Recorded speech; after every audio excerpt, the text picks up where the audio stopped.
Hello friends, आज आपण सोलकढी कशी बनवायची ते बघणार आहोत. कडक उन्हाळा सुरू झालेला आहे. मस्त थंडगार पित्तशामक अशी सोलकढी खूप छान वाटते प्यायला. तर मैत्रिणी, व्हिडिओ पूर्ण बघा, कुठेही स्किप करू नका. तर आपण काय साहित्य घेतलं आहे ते बघूया. तर सर्वात महत्त्वाचं म्हणजे इथे ओलं नारळ आपल्याला लागणार आहे. ओलं खोबरं जे आपण म्हणतो ते. अगदी 5-6 फोडी बीट लागणार आहे आपल्या रंगासाठी. 1 मिरची, 1 इंच आलं आणि 5-6 पाकळ्या लसणाच्या आणि त्याचबरोबर कोकम लागणार आहे, म्हणजे आमसूल. तरी आमसूल 10 ते 12 आपण घ्यायची आहे आणि त्यामध्ये थोडंसं पाणी घालून ठेवायचं आहे 10 ते 15 मिनिटं. त्यामुळे आमसूल खूप छान भिजतात आणि त्याचा अर्क पूर्णपणे त्या पाण्यामध्ये उतरून जातो. आता यापुढे साहित्य बघूया. तर यामध्ये छान कोथिंबीर टाकल्यामुळे खूप छान स्वाद येतो, म्हणून बारीक चिरलेली कोथिंबीर घ्यायची आहे. थोडंसं आपण इथे जिरं घेतलेलं आहे 1 चमचाभर. त्यानंतर लिंबू एवढा आपण इथे गुळ घेतलेला आहे. गुळामुळे खूप छान चव येते सोलकढीसाठी, म्हणून इथे गुळच वापरायचा आहे. तर यासाठी आपल्याला प्रथम नारळाचं दूध आणि कोकम या 2 गोष्टी अतिशय महत्त्वाच्या आहेत. तर कोणी नारळाचं दूध पहिले काढून घेत असतात, नंतर त्यामध्ये सगळं साहित्य मिक्स करतात. तर आपण या ठिकाणी झटपट आणि अगदी सोप्या पद्धतीने मालवणी स्टाईलची ही सोलकढी बनवत आहोत. आता आपण एका मिक्सरच्या पॉटमध्ये हे सर्व जिन्नस टाकून घेतलेलं आहे.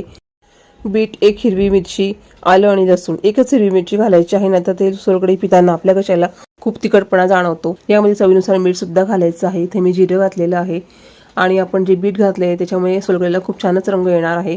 यामध्ये अर्धा पेला किंवा 1 पेलाभर पाणी घालायचं आहे, जसं लागेल तसं. पाणी टाकण्याचा व्हिडिओ रेकॉर्ड झालेला नाहीये, पण पाणी हे टाकायचं आहे, त्याशिवाय नारळ दूध हे तयार होणार नाही. तर आता बघू शकता की याचं किती छान बारीक मिश्रण तयार झालेलं आहे. तर आता मी पुन्हा हे मिक्सरला छान वाटून घेत आहे, जेणेकरून दूध हे खूप छान निघालं पाहिजे. आता एक स्टीलचं खोलगट असं भांडं घ्यायचं आहे. त्या भांड्यावरती एक सुती कपडा अंथरून घ्यायचा आहे आणि त्या कपड्यावरती मिश्रण आपण जे काय केलेलं आहे मिक्सरला ते टाकून घ्यायचं आहे आणि 4 बंदे धरून असं छान पुरचिंडी बांधायची आहे. मिक्सरमधलं सगळं असं हाताने काढून घ्यायचं आहे. आता कपड्याची 4 बंदे एकत्र करून एका गाठोड्याप्रमाणे आपण हे धरायचं आहे आणि एका हाताने हे खूप छान असं घट्ट पिळून घ्यायचं आहे. नारळाचं दूध हे पहिल्या याच्यामध्ये खूप घट्ट असं निघतं आणि जेव्हा आपण सेकंड टर्मला टाकू तेव्हा ते छान असं पातळ असं दूध निघेल. आपल्याला हव्या तशा कन्सिस्टन्सीमध्ये आपण ही सोलकढी करू शकतो. तुम्ही बघू शकता की आपली सोलकढी ही तयार होत आहे. खूप जास्त वेळ लागत नाही. अशा प्रकारे तुम्ही सोलकढी बनवाल तर अगदी झटपट अशी बनते. 5 ते 6 मिनिटात ही बनून तयार होते.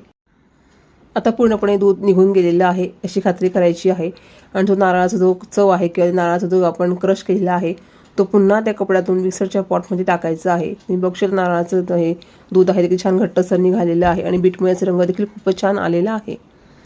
आता हे तुम्हाला म्हटल्याप्रमाणे हे सगळं मिश्रण जे आहे नारळाचं उरलेलं ओल्या खोबऱ्याचं क्रश तो पुन्हा आपण टाकायचं आहे मिक्सरच्या पॉटमध्ये आणि त्यामध्ये आपण पुन्हा अर्धा पेल्यावर पाणी घातलेलं आहे. आता सेकंड टर्मच्या ह्या मिश्रणामध्ये आपण हा गूळ घेतला आहे ना, तो गूळ टाकून घ्यायचा आहे आणि हे मिश्रण पाणी घालून खूप छान असं वाटून घ्यायचं आहे. बघा आता तुम्ही मिश्रण चांगलं वाटून झालेलं आहे. यामध्ये अर्धा पेल्याभर अजून पाणी घातलं होतं. जवळपास याला 1 ते 1.5 पेल्याभर पाणी लागलेलं आहे. आता हे पुन्हा आपण गाठोड्यासारखं करून घ्यायचं आहे आणि पूर्णपणे हे दूध हे काढून घ्यायचं आहे.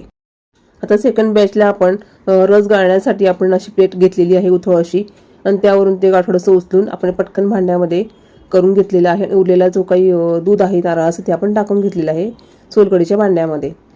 आता उरलेलं जे काही नारळाचं दूध आहे ते घट्टसर असं पिळून घ्यायचं आहे. तर आता आपण हे 2 टर्ममध्ये नारळाचं दूध हे काढून घेतलेलं आहे.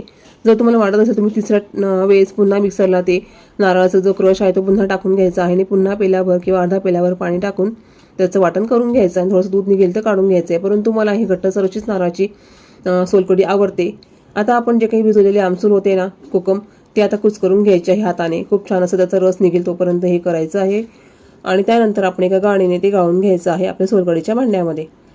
कारण की कोकमशिवाय आपल्या सोलकढीला काही चव नाही. कोकम ही इम्पॉर्टंट आहे खूपच. आता हे खूप छान असं हाताने क्रश करून घ्यायचं आहे आणि त्याचा रस खूप छान कळतो आणि चवीलाही खूप छान लागते सोलकढी.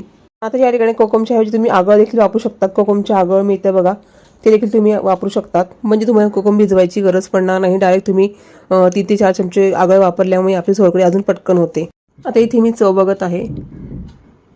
परफेक्ट अशी आपली सोलकढी बनलेली आहे, परंतु यामध्ये 2 इन्ग्रेडियंट्स अजून आपले कमी आहेत. आता आपण टाकलेलं आहे काळा मीठ. चवीपुरतं काळा मीठ घालायचं आहे आणि त्यानंतर साधं मीठसुद्धा थोडंसं कमी वाटते म्हणून मी ते घातलेलं आहे. आता अशी भन्नाडशी चव लागणार आहे. आता यामध्ये मी कोथिंबीर घातलेली आहे बारीक चिरलेली.